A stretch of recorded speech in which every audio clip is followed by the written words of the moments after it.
The world was engulfed in the turmoil of World War II.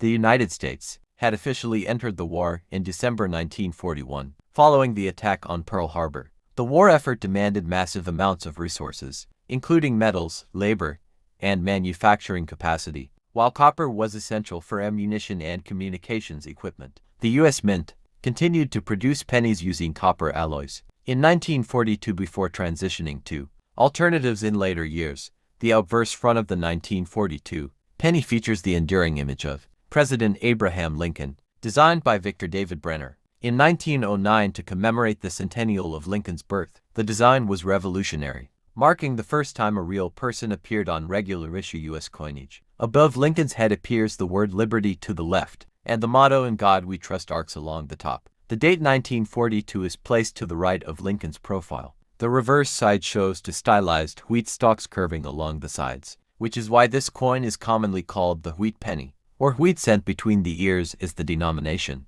1 cent, and below that United States of America the motto "E pluribus unum." Out of many, one is placed above, considered common, though some are more collectible depending on condition and rarity.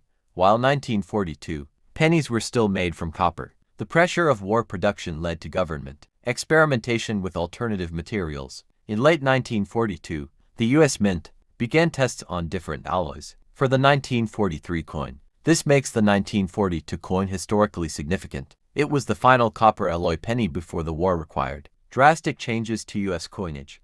Higher values. Some known errors for the 1942 penny include: 1942, the Philadelphia Mint also produced 21,120 proof Lincoln cents, primarily for collectors. These coins feature sharper detail, mirror-like fields, and are highly prized. Today, a proof 1942 penny in excellent condition can be worth $200 or more. The 1942 Lincoln wheat penny holds numismatic and historical value, representing a turning point in U.S. minting and wartime adaptation. It serves as a bridge between peacetime minting and the dramatic material changes of 1943. The U.S. Mint replaced copper alloy cents with steel cents in 1943, resulting in a dramatic color and composition change. Because of this, the 1942 penny, the year 1942, marked a major economic transition in the United States. With the country now fully engaged in World War II, industries shifted rapidly from peacetime production to military manufacturing.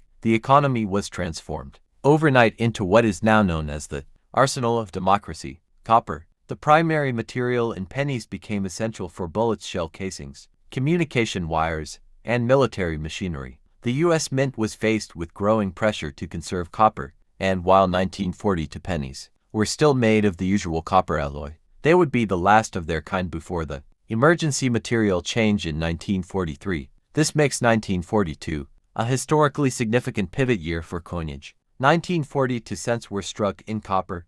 Behind the scenes, the U.S. Mint began testing alternative materials in late 1942. These experiments were initiated under the War Production Board's direction. Materials tested included: ultimately, the Mint chose zinc-coated steel, which debuted in 1943, but the groundwork was laid during 1942, which means this penny belongs to the last generation of traditional copper wheat cents before the temporary wartime disruption. 1942 was the beginning of public awareness campaigns that encouraged Americans to donate coins and save metal for the war effort. Posters and school programs urged citizens to turn in copper pennies or buy war bonds with their spare change. Were commonly heard as the government sought to make even the smallest contribution feel patriotic. In 1942, a single cent still had real purchasing power. With 1 penny, Americans could buy a stick of chewing gum, use a public payphone, buy a newspaper, get a candy bar. The 1942 penny circulated widely in stores, newsstands, and soda fountains across the country. It was truly part of daily American life. The Philadelphia Mint handled the bulk of 1942 Lincoln penny production. Without a mint mark, these coins represented the primary cent supply for much of the eastern United States. Because the country was gearing up for war, the Mint ensured high-volume production to meet coinage demands, especially for vending machines, postal systems, and local commerce. This is why the Philadelphia 1942 cents are the most common today. With many American men joining the military, the workforce at the U.S. Mint also changed. More women were hired to help operate the coin presses, sort coins, and handle packaging. These changes were part of a broader social transformation as women took on industrial jobs. During the war, the 1942 wheat penny, therefore, was likely minted, packaged, and circulated with the help of the Rosie, the Riveter generation. Abraham Lincoln's image had always symbolized unity and freedom, but during wartime, his face on the penny took on even more emotional meaning. His presence on the most common coin reminded citizens of this coin represents a pivotal moment in American history, reflecting both wartime innovation and the enduring legacy of Abraham Lincoln. The Wheat Penny series, officially called the Lincoln Cent, began in 1909 to honor the centennial of Abraham Lincoln's birth. Designed by Victor David Brenner, the coin featured Lincoln's profile on the obverse and 2 wheat ears on the reverse, symbolizing prosperity. The Lincoln wheat penny became a symbol of American values, including hard work, liberty, and unity. From 1909 until 1958, the wheat reverse remained, earning it the name wheat penny among collectors. 1944. The United States was deeply entrenched in World War II. The war placed heavy demands on natural resources, including copper, which was critical for ammunition production. To conserve copper, the U.S. Mint made drastic changes in 1943 by minting steel cents coated with zinc. These 1943 steel pennies were not well received. They rusted easily and were often confused with dimes. In response, the mint altered its strategy again in 1944. 1944 copper returned to the cent, but not in the same form as before. The U.S. Mint began melting down spent ammunition shell casings, which were made of brass, and used them to create the 1944 penny. Thus, the 1944 Liberty wheat penny was composed of 95% copper and 5% zinc, technically classifying it as a brass coin. This unique wartime alloy gives 1944 cents a distinct golden brown appearance, different from the pre-war copper pennies. The 1944 Liberty wheat penny was produced in massive numbers due to economic demands of the war. It was minted at 3 locations. Philadelphia Mint, no mint mark, approx. 1.43 billion coins. Despite the large mintage, several rare and valuable varieties emerged. 1944 steel cent. A few 1944 cents were mistakenly struck on leftover 1943 steel plankets. These 1944 steel pennies are incredibly rare and can fetch over $100,000 at auction, depending on condition and mint mark. 1944 D over S, a rare variety where a Denver mint mark was punched over a San Francisco mint mark. These are prized by collectors. Off-center strikes, double dies, and clipped plankets, like many coins. Some 1944 pennies exhibit minting errors, increasing their value among enthusiasts. This legacy during a time when Lincoln's values unity, liberty, and perseverance deeply resonated with the nation at war. Lincoln's presence on the coin during World War II served as a subtle reminder of America's enduring principles in the face of global conflict. Because of its massive production, most 1944 wheat pennies are common.